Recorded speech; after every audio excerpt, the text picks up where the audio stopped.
Hello everyone, my name is Tracy Smith, and the topic that I chose for my research paper was on dementia. And the reason I chose that is because it has somewhat of a personal relationship with that. Um, my wife and I both have grandparents who have had cases of dementia, so it's on both sides of our family. We also had a good friend that was diagnosed with dementia in the early stages of Alzheimer's at a relatively young age. So I wanted to find out a little bit more about several things. I wanted to find out about some of the symptoms of the early onset, whether or not dementia was hereditary, what some of the specific early indications were, and were there ways of preventing dementia or Alzheimer's disease. And basically, dementia could be grouped as a lump of symptoms or several significant symptoms that arise due to the actual Alzheimer's disease. And Alzheimer's in several different stages. And the third stage is when dementia actually starts to reveal itself when someone has Alzheimer's disease. So some of the early symptoms, we all get forgetful from time to time, especially the older we get, the more we forget. We start misplacing things, or we walk in the room and wonder, why did I come in here, or what did I come in here for? Some of those things are pretty common, but when we start noticing it in people at a younger age, could be some of the early symptoms. Perhaps their demeanor changes somewhat. Perhaps they're become a little bit more apathetic and things. Apathy starts showing some signs the more dementia sets in. So it's not just about a matter of forgetfulness. Some people lose a lot of cognitive functions. Some people start stumbling more due to loss of balance. Is dementia hereditary?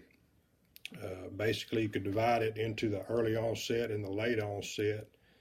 Most of the research I did, that borderline was around 65 years old. So the late onset, somewhat sporadic as far as hereditary goes. When they started doing research on early onset dementia and Alzheimer's, they did pretty significant research that revealed that the earlier onset was much more hereditary than the late onset. Early indications, like I mentioned, meaning things like balance, temperament, start getting a lot more moody, apathetic. It's not just the memory that starts showing up. There are several other indications that sometimes what they've noticed is someone who is closely related to a person, is around them all the time, may not notice these gradual changes. But someone who is around them from time to time, not too often, they might notice a change from one visit to the next, or one time they see them to the next time they see them. So early indications are there, but they have to be watched very closely. If someone is showing the early onset of dementia or Alzheimer's, they start forgetting things, start acting a little peculiar. There are some tests that can be run, and plus there are many other diseases, many other functions of our body that create symptoms that are very similar to dementia. Thyroid malfunction was one of those that was revealed in research. It revealed some symptoms that were similar to dementia and Alzheimer's disease. One of the main things I really wanted to look at, though, was how can it be prevented? Are there certain precautions that could be taken to avoid dementia or Alzheimer's disease? Once again, there's not anything you can do about your genes. If it's hereditary, there's not a whole lot you can do to prevent it. But several of the resources that I read mentioned time and time and time again that whatever is good for the heart is good for the mind as well.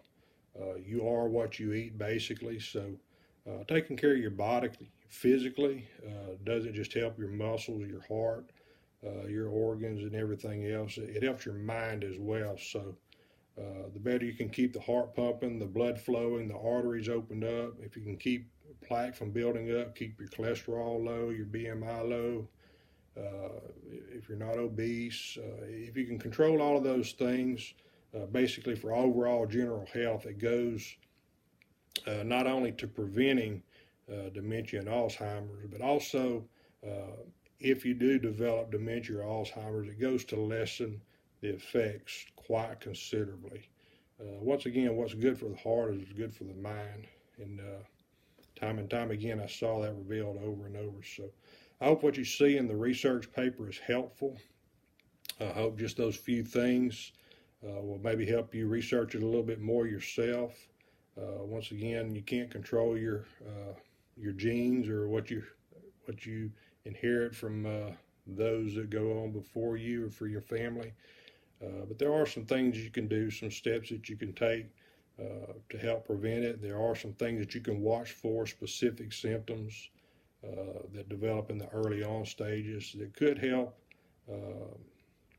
Early diagnosis was key, was another thing that goes along with the looking for the symptoms. So just keep an eye out for that.